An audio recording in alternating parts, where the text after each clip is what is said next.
Bike rider ప్రముఖ YouTuber బయ్యా Sunny యాదవ్ను NIA అధికారులు అదుపులోకి తీసుకొని విచారిస్తున్నారు. కానీ తల్లిదండ్రులు కానీ అదేవిధంగా సన్నీ యాదవ్ స్నేహితులు కానీ ఇప్పటి వరకు తమకు ఎలాంటి సమాచారం లేదని చెప్తున్నారు. పూర్తి ఆందోళన నెలకొన్నటువంటి పరిస్థితి కనిపిస్తుంది. నిన్నటి నుంచి కూడా ఈ విషయం తెలుసుకొని తండ్రి రవి యాదవ్ ఆందోళన వ్యక్తం చేస్తున్నారు. మనతో మాట్లాడడానికి బిగ్ టీవీ ఎక్స్క్లూజివ్గా బయ్యా సన్నీ యాదవ్ తండ్రి ఉన్నారు. చెప్పండి, ఏం జరిగింది, అతన్ని ఎప్పుడు అరెస్ట్ చేశారు, మీకు ఈ విషయం ఎప్పుడు తెలిసింది? 29 నైటు అరెస్ట్ చేసినట్టుగా మాకు ఒక ఒక వ్యక్తి చెప్పారు మాకు. అయితే అది వాస్తవమా కాదు ఎంతో నాకు తెలియదు. అది ఎన్ఐ వాళ్ళు చేసారో తెలియదు, వేరే ఇంకా ఎవరు చేసారో మాకే తెలియదు ఇప్పటిదాకా. దాని మీద సరైన ఇన్ఫర్మేషన్ అయితే ఇప్పటివరకు మాకు రాలేదు. ఎక్కడ అరెస్ట్ చేశారు? చెన్నైలో అరెస్ట్ చేసి ఎయిర్పోర్ట్లో చేశారని చెప్పి సోషల్ మీడియా నేను చూసింది తప్ప నాకైతే కరెక్ట్గా అయితే ఎవరు కూడా నాకు ఇన్ఫర్మేషన్ ఇవ్వలేదు. వారం రోజుల క్రితం కూడా ఎస్బీ అధికారులు, స్పెషల్ బ్రాంచ్ అధికారులు అంతా కూడా మీ నివాసానికి రావడం జరిగింది, తనిఖీలు చేయడం జరిగింది. మిమ్మల్ని అంతా కూడా ఆరా తీసి వివరించి అడిగినటువంటి వాళ్ళు వచ్చారు, మొత్తం వారికి కావాల్సిన మొత్తం వివరాలు మొత్తం ఇచ్చారు, వివరాలు సేకరించారు, వాళ్ళు తీసుకుని వెళ్ళిపోయారు వాళ్ళు. తర్వాత ఇక్కడ అది అయిపోయిన తర్వాత కూడా 10 days ఇక్కడే ఉన్నాడు. ఈ మొత్తం క్లియర్ అయిపోయిన తర్వాత బయటికి వెళ్ళిండు.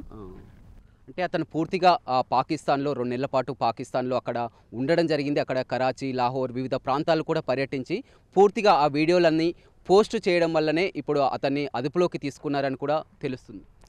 ఇదే కాదు, ఒక పాకిస్తానే కాదు, సుమారుగా 40 దేశాలు తిరిగిండు. మామూలుగా అయినా తిరగడం బైక్ రైడర్ అతను. మొత్తం వరల్డ్ మొత్తం అందరు చూపిస్తుంటాడు బైక్ మీద. ఇది ఆ ప్రాంతాలు, ఆ ప్రదేశాల్లో ఉన్నటువంటి మొత్తం అది చూపిస్తుంటాడు. దాంతోపాటు భాగంగా పాకిస్తాన్ వెళ్ళింది తప్ప అంతకంటే ఏం లేదు అసలు.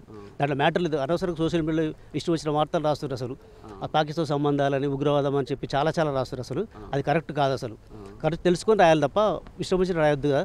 అంటే గతంలో తిరగడం వేలు, బైక్ పై వేలు, ఎందుకంటే ఇది ఒక సున్నితమైనటువంటి అంశం. ఎప్పుడైతే ఏప్రిల్ 20 పహల్గామా దాడి జరిగినప్పుడు కూడా అతను పాకిస్తాన్లో ఉన్నటువంటి పరిస్థితి. ఏప్రిల్ 29న అతను ఇండియాకి రావడం జరిగింది. వచ్చిన తర్వాత ఇదంతా కూడా జరుగుతున్నటువంటి అంశాన్ని, ఎందుకంటే మనం జ్యోతి మల్హోత్రా కేసు చూసాం, కొంతమంది 18 మందిని అరెస్టు చేసినటువంటి విషయాన్ని చూసాం. అక్కడ అతని కదలికలు పూర్తిగా అన్నీ గమనిస్తూ ఉన్నారు. ఏమైనా సంబంధాలు ఉన్నాయనే కోణంలో కూడా విచారణ జరుగుతుంది. ఏం చెప్తారు ఒక తండ్రిగా?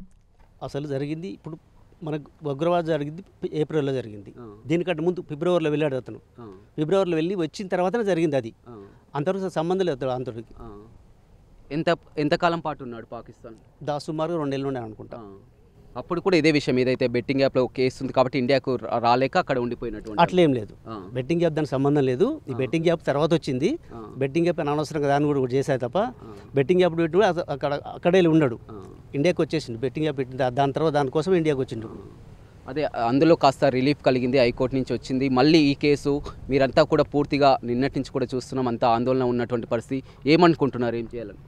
మాకు ఆందోళన ఉంటుంది కదా. అసలు తీసుకుపోయేది ఎన్ఐఏ వల్ల లేకపోతే వేరే వల్ల ఎవరో వచ్చి మాకు కన్ఫ్యూజన్ మాకు ఉంది కదా. ఖచ్చితంగా పోలీసు దీని మీద క్లారిఫికేషన్ మాకు ఇవ్వాలి.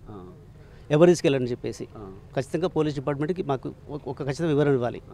జిల్లా ఎస్పీని కలవడం కానీ, అదేవిధంగా ఇప్పుడు మళ్ళీ హైకోర్టుని ఆశ్రయించడం, న్యాయవాదులను కానీ అవి ఏమైనా చేస్తానండి. ఖచ్చితంగా చేస్తాను. ఎస్పీ దగ్గరికి వెళ్తాను, కోర్టుకు వెళ్తాను, అన్నీ చేస్తాను.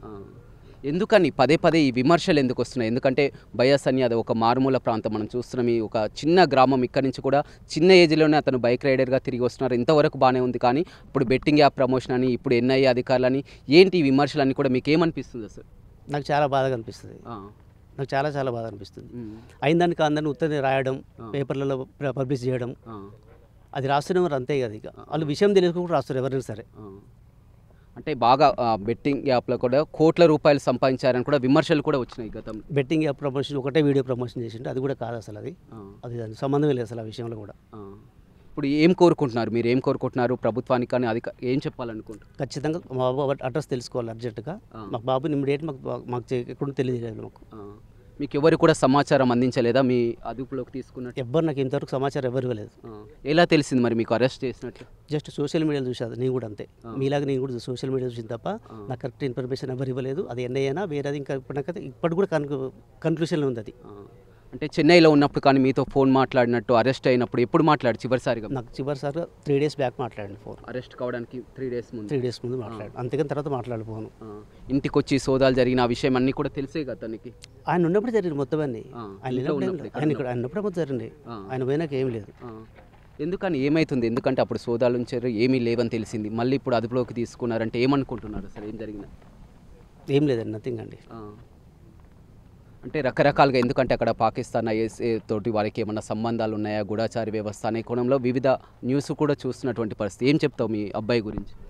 గూఢచార సంబంధాలు పాకిస్తాన్ లేదు, కేవలం అతను బైక్ రైడర్, ఓన్లీ ట్రావెలింగ్ చేస్తుంటాడు, విజిట్ చేసి ప్రతి దేశం తిరుగుతుంటాడు, ప్రతి దేశం లాగానే పాకిస్తాన్ కూడా తిరిగి వచ్చింది, అంతే తప్ప దాని మీద గూఢచారులు అని రాంగ్ వార్తలేదు, తప్పుడు వార్తలు తప్ప ఏం లేదు అందులో. ఇంతకుముందు కూడా 4 సార్లు పాకిస్తాన్ వెళ్ళొచ్చినట్లు కూడా చెప్తున్నారు. వెళ్ళలేదండి, వెళ్ళలే. ఫస్ట్ టైం ఇప్పుడే ఫస్ట్ టైం వెళ్ళిండు, నాకు తెలిసి వెళ్ళింది ఫస్ట్ టైం. చివరిగా ఏం చెప్పదలుచుకుంటున్నారు? అర్జెంట్గా మా బాబు అడ్రస్ నాకు కావాలి, ఎక్కడున్నా నాకు తెలియాలి, అది పోలీసులు స్పందించి నాకు తొందరగా వివరణ ఇవ్వాలని చెప్తున్నాను. న్యాయస్థానాన్ని ఆశ్రయిస్తా తప్పకుండా, ఉన్నతాధికారులను కలుస్తారు ఖచ్చితంగా. చూడొచ్చు, పూర్తిగా ఆ ఆందోళన నెలకొన్నటువంటి పరిస్థితి కనిపిస్తుంది. ఈ విషయంపై వారం రోజుల క్రితం ఎస్బీ అధికారులు కూడా ఇక్కడికి వచ్చి సోదాలు జరిపించారు. స్వయంగా తన కుమారుని, అదేవిధంగా తనను కూడా ప్రశ్నించినటువంటి విషయం తెలుసు. అతను మొత్తం ఇంటర్నేషనల్ బైక్ రైడర్ కాబట్టి దేశ విదేశాలు గతంలో ఎన్నో సంవత్సరాలుగా తిరిగి వస్తున్నారు. అందులోనే భాగంగా కూడా పాకిస్తాన్కి వెళ్ళారు తప్ప కొత్తగా ఏం లేదు. అదేవిధంగా పాకిస్తాన్కి వెళ్ళింది కూడా ఇదే మొదటిసారి అని చెప్తున్నారు. తన కుమారుని అరెస్టు చేసినటువంటి విషయం కూడా తమకు ధృవీకరించలేదు, ఇంతవరకు ధృవీకరించలేదు. తన కుమారుని ఎక్కడికి తీసుకెళ్లారు, ఎవరు అరెస్ట్ చేశారు చెప్పాలంటున్నారు. దీనిపై న్యాయస్థానాన్ని కూడా ఆశ్రయిస్తానని బయ్యా సని యాదవ్ తండ్రి రవి యాదవ్ చెప్తున్నారు. రవితో రమేష్, బిగ్ టీవీ, సూర్యాపేట.